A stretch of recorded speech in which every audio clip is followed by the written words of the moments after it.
While this discussion was happening on Capitol Hill, another discussion surrounding the Commanders is happening in D.C. They have a new name, and now apparently they need a new stadium. But where?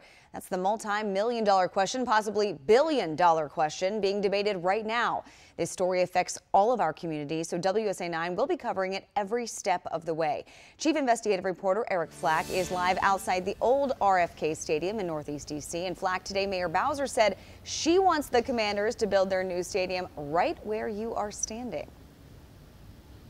Hey, Charlotte, that's right. She says she wants the dilapidated, rusted out, nearly falling down RFK Stadium to be torn down and replaced with a brand new state-of-the-art facility, which would be home to the Washington Commanders. But there is a catch. She wants the team and Dan Snyder to pay for the stadium. The mayor took to Twitter after the team's new name was announced, saying, quote, "Every major sports franchise in the D.C. region calls D.C. home. The next chapter for the Washington Commanders should be a return to winning right here in D.C. Earlier today, Mayor Bowser expanded on those comments, saying although she opposes the district financing the stadium itself, she would support what the city did with DC United Stadium, Audi Field. In that case, the city prepared the land that would be needed. So presumably here around the RFK site, the city would pay for everything that would go around a new stadium, including housing, parks, and retail. So we're not saying that we're going to have exactly what's there now, a stadium surrounded by asphalt, because that's not what we're saying. Because we need housing, and we know we need housing in the city.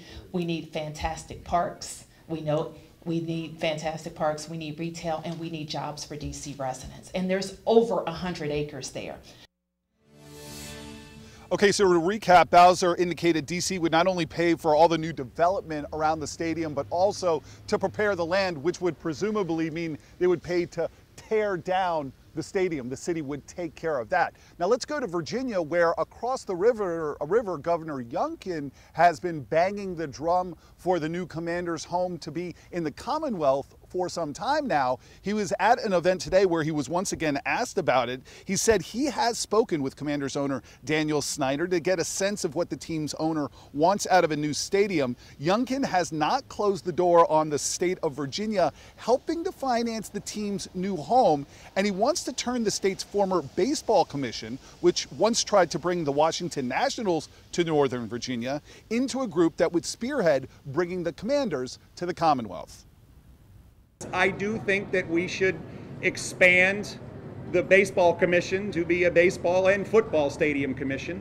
And we, of course, will always represent Virginia taxpayers. But I think we'd sure like to have a professional football team in Virginia.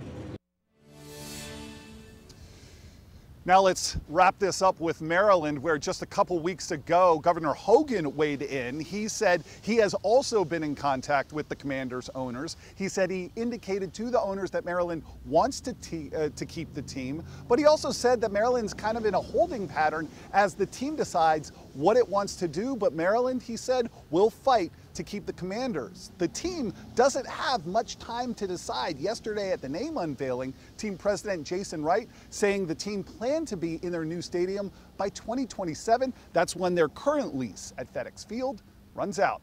Back to you. Yeah, so they got to get moving quickly. Yeah. We have the new name now, so I guess the guessing game that we turn to at this point is where the team is going to be based. Okay.